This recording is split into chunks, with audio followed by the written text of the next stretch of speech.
देखो कोई भी ट्राइंगल होता है ना, तो ट्राइंगल के लिए हम लोग जानते हैं, क्या जानते हैं कि भाई a plus B plus C is equal to क्या होगा, zero vector for any triangle, right.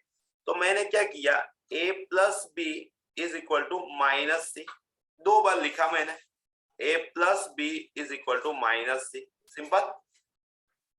अब एक बार इसको ए बार से क्रॉस प्रोडक्ट करने का मन किया और एक बार इसको बी बार से क्रॉस प्रोडक्ट करने का मन किया, ऐसा जरूरी नहीं है, आप ए बार सी बार लगा सकते हो, बी बार सी बार लगा सकते हो, मतलब दो बार क्रॉस प्रोडक्ट करो आपको जिससे अच्छा लगे उसके साथ। तो यहाँ पे मैंने किया, तो ये A bar cross A bar plus A bar cross B bar is equal to minus A bar cross C bar. आपको वेक्टर में पता है क्रॉस प्रोडक्ट क्युमुलेटिव नहीं होती है, तो अगर ए बार आप पहले लिख रहे हो तो सब में पहले आपको लिखना है। वैसे यहाँ पे बी बार के साथ किया, ये B bar cross A bar plus B bar cross B bar is equal to minus B bar cross C bar, simple.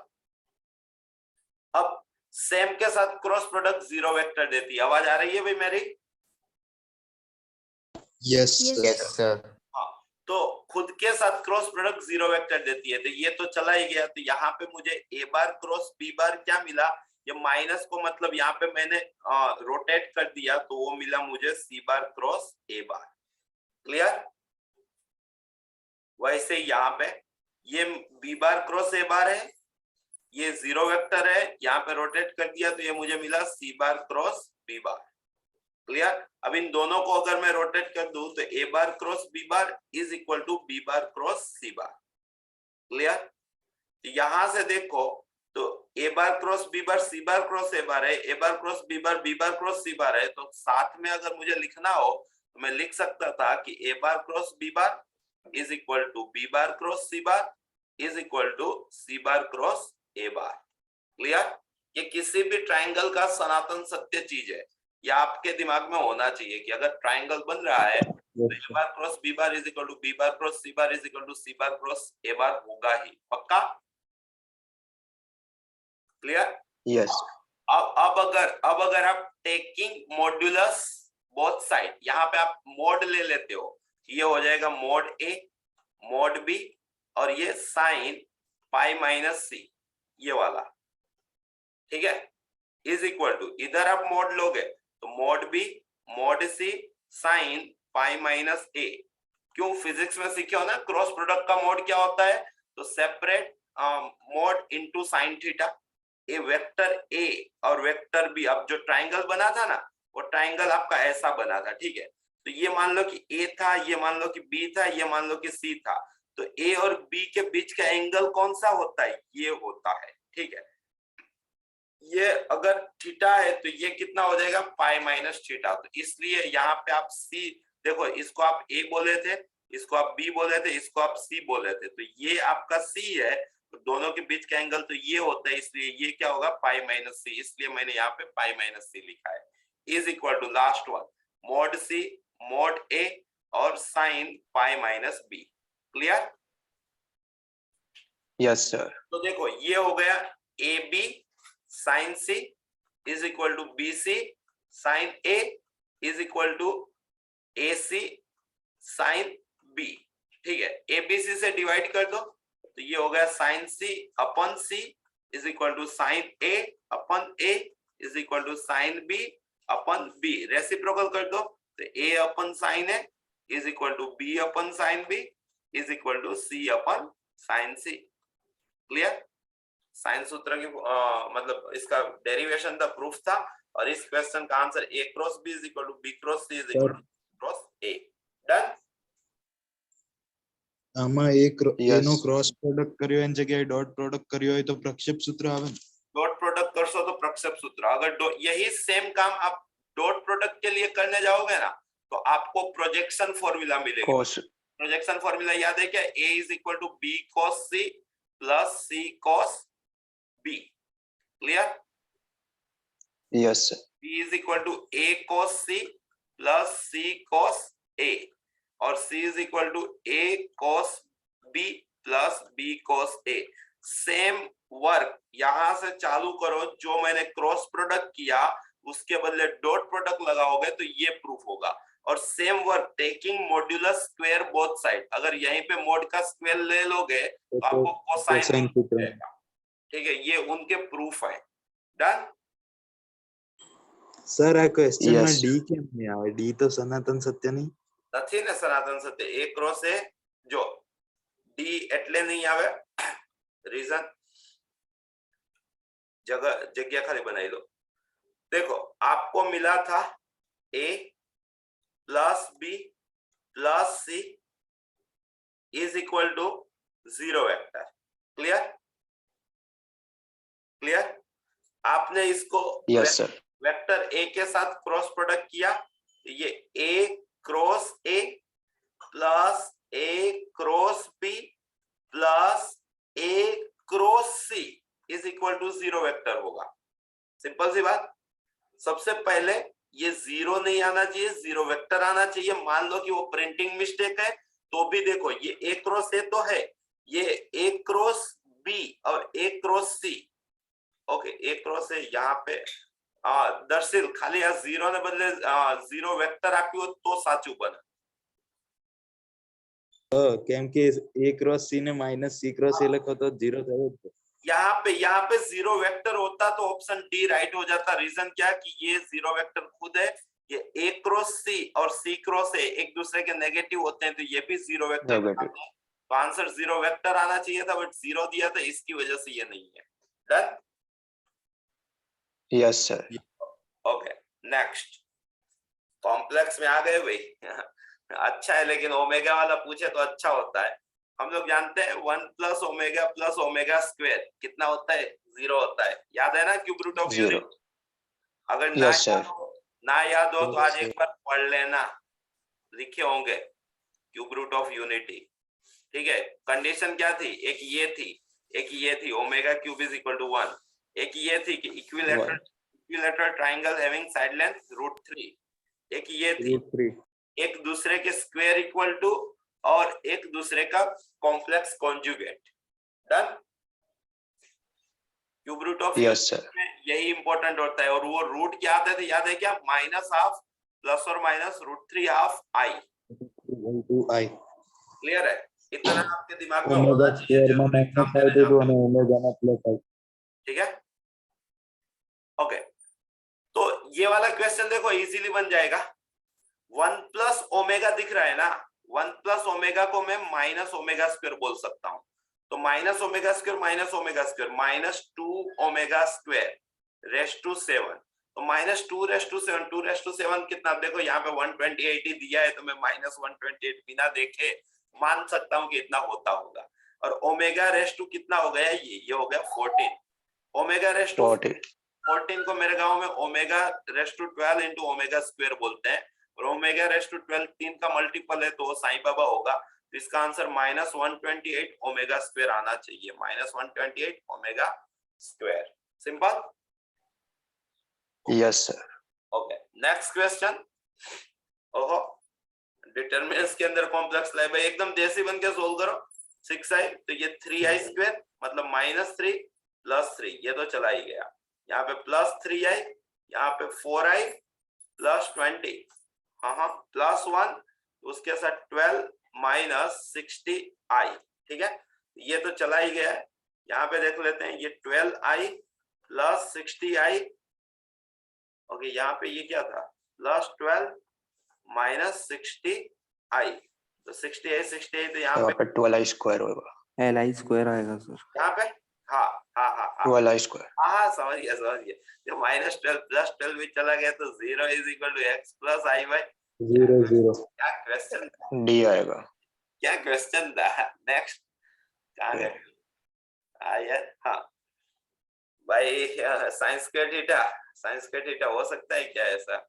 4xy upon sign square theta मतलब 4xy अपन x + y whole square. Sine square theta 0 से बड़ा और 1 से छोटा होता है।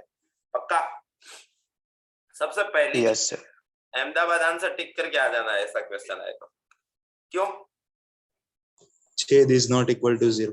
हाँ, डिनोमिनेटर नेवर इक्वल टू 0। ठीक है, 0. अगर x + y 0 हो गया, सुनना, अगर x + y 0 हो गया तो साइंस का थीटा इनफाइनाइट हो गया। तो फिर जो हम लोग 2 साल से मतलब मरे जा रहे हैं चीज पे कि भाई ये होता है, तो वो तो गलत हो गया ना, इसकी वजह से ऑप्शन ए राइट है इसका। क्लियर?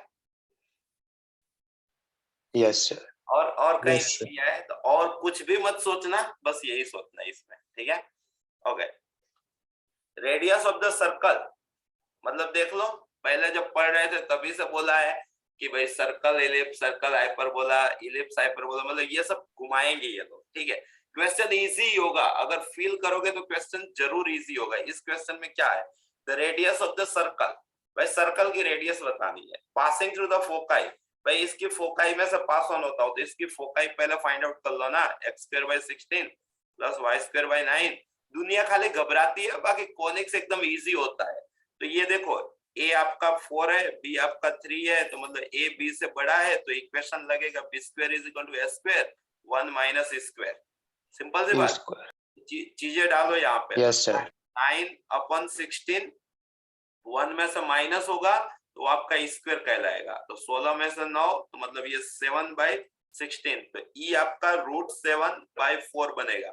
सेम वैल्यू 2016 या 17 में रिपीट होगी, सेम क्वेश्चन 2016 या 2017 में रिपीट होने वाला है, ध्यान रखना, क्योंकि उस टाइम पे भी ये आया था, ठीक है? e = √7/4 आ गया, तो इसकी जो फोकाई थी प्लस और माइनस ए, तो 4 कैंसल, तो प्लस और माइनस √7, 0, ये इसकी फोकाई हो गई। डन?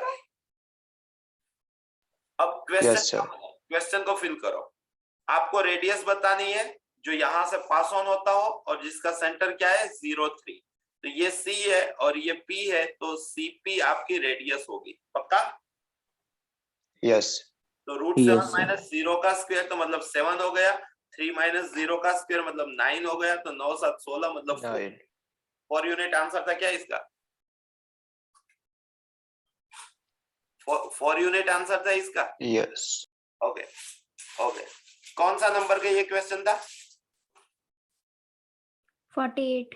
48, तो 2 और कर लेते हैं तो 50 हो जाएगा, तो कल के दिन में पेपर पूरा हो जाएगा। तो फिर the probability of India winning a test match against West Indies by winning की प्रोबेबिलिटी हाफ है, एज्यूमिंग इंडिपेंडेंस। ये वर्ड भी जेई को काफी प्रिय है। इंडिपेंडेंस का मतलब जानते हो ना, अगर ए और बी इंडिपेंडेंट इवेंट है तो ए इंटरसेक्शन प्रोबेबिलिटी का दूसरा नाम बाबू भाई और इंटरसेक्शन का दूसरा नाम मल्टीप्लिकेशन, ठीक है? इंडिपेंडेंस, मल्टीप्लिकेशन, ठीक है?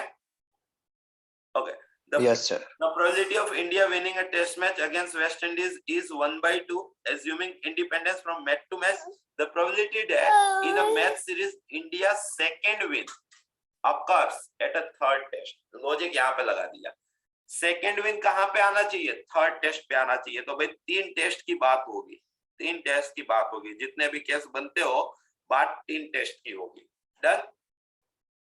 उसमें थर्ड टेस्ट में इंडिया को जीतना ही है, तो भाई यहाँ पे तो विन ही आएगा, ठीक है? अब कंडीशन क्या दी है? The probability that in a match series India second win occurs at third test, मतलब आगे 2 में से इंडिया कोई एक ही जीता होगा, तो 2 ही केस बनेंगे, ये केस नहीं बनेगा। 2 ही केस बनेंगे, या तो पहले में जीता या तो दूसरे में जीता, तीसरे में तो उसको जिताना ही था, तो ये 2 केस बने, पक्का? विन लॉस विन या तो loss win win. Done? Done? Yes sir. अब विन की प्रोबेबिलिटी 1/2 है, तो लॉस की प्रोबेबिलिटी भी 1/2 ही होगी ना। ये 1/2 1/2 1/2 या तो फिर 1/2 1/2 1/2, कितना रद्दी हो गया? 2/8, तो 1/4। क्लियर? Yes sir. ओके, मतलब ये एक दुआ सर ये रिपीट कर दो ना। कौन सा? इसमें यहाँ तक लॉजिक लगा था, यहाँ तक लॉजिक लगा था, जो मेन लॉजिक था वो बताया, वो यही वाला वापस रिपीट करो। हाँ, देख क्वेश्चन क्या दिया है कि 3 टेस्ट की कोई सीरीज है जिसमें इंडिया सेकेंड टाइम तीसरे टेस्ट में जीतती है, तो तीसरे टेस्ट में तो इंडिया जीत गई। अब वो जो विन है ना, वो सेकेंड टाइम विन है, मतलब पहले 2 में इंडिया एक ही बार जीती होगी, तो वो कहाँ पे जीत सकती थी? या तो पहले में जीत सकती थी या तो दूसरे में जीत सकती थी। अगर पहले में जीती होगी तो दूसरे में लॉस होगा, तीसरे में विन होगा। या तो दूसरे में जीती होगी तो पहले में लॉस होगा और तीसरे में विन होगा, पक्का? ये ओके सर। ये लॉजिक समझना था। अब विन की प्रोबेबिलिटी 1/2 दी है। अब P प्लस Q प्रोबेबिलिटी में 1 होता है तो Q क्या हो गया 1 माइनस P, ठीक है। तो अगर विन की 1/2 है तो दो ही चीज होती है, तो लॉस की भी कितनी हो गई 1/2। और इंडिपेंडेंट इवेंट दी है मतलब कि इसकी कितनी होगी तो this into this into this. Independent का क्या मतलब होता है, intersection is equal to multiplication.